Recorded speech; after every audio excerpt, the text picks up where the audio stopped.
Yun o, mga kaisda, konting update lang tayo sa ating mga gapis.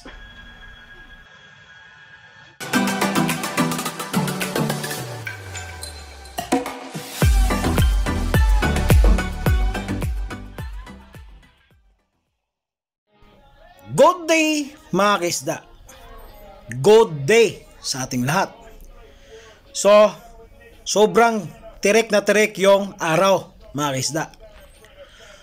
Ang video natin sa ngayon ay mag-a-update sa ating siyam na strain na gapis.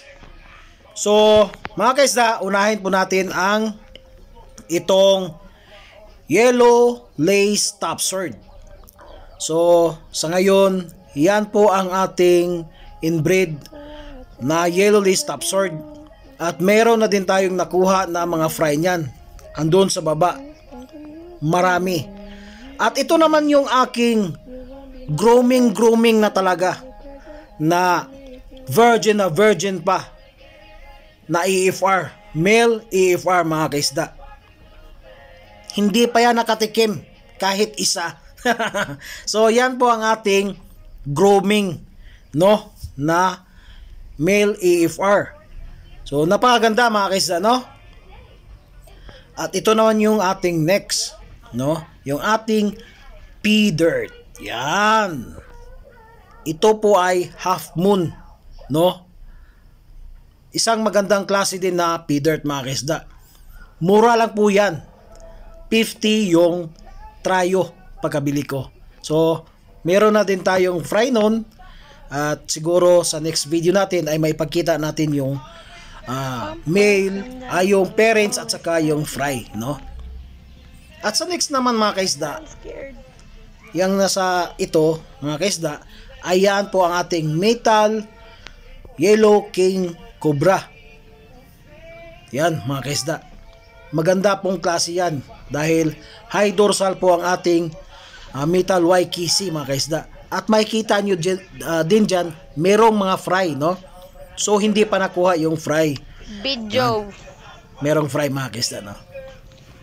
Yan po ang ating mga kaisda, no? So, isingit ko lang muna, bago ko po makalimutan na aking channel, please subscribe to my channel, like, share, and comment down below. And don't forget to hit the notification bell para updated kayo sa aking mga bagong upload na mga isda, di ba? So ito po ang ating inbred mga kaisda. So dalawang klase yung inbred natin na EFR. Yung isa nasa kabila. Ito yung female na EFR mga kaisda, no?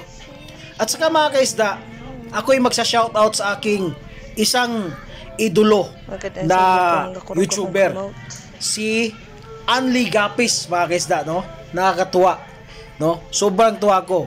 Isa yan sa mga iniidolo kong YouTuber sa mga gapi. So lagi akong nanonood sa video niya. So shout out Idol Anli Gapis, no? So yan po ang ating HBB mga kaisda. Napakagandang klase. So i-release ko na po ito siya sa ngayon mga kaisda, no? Naghahabang lang tayo kung sinong bibili. Mura lang po ang ating HBB. 2 digit lang po. Okay na yan, no? At ito naman po ang ating mix mga kaisda, no? Ito po ay outcross ng Flamingo at saka Yellow Lace Top Sword mga kaisda. At ito ay bakante, no? So may ilalagay natin dyan. At ito naman yung mga female na EFR mga kaisda. Virgin na virgin din yan, no? At ito ang aking isang pair ng HBW. So napakagandang klase din yan mga kaisda.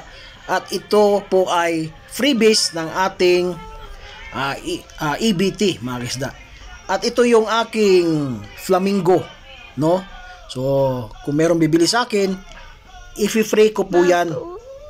Kukuha tayo ng isang tryo. Mag-free tayo dyan ng Flamingo. At ito po yung aking EBT mga kaisda, no? So meron na tayong nakuha ang fry dyan na dalawang piraso lang, no? Pero okay na din yan. Malay natin sa next na mag-drop sila ay marami ang makukuha natin na fry. Yan. Isa din to sa pinakamaganda kung material grade na EBT, mga kaisda, dahil ang mga line nito ay nagcha-champion, mga kaisda, no?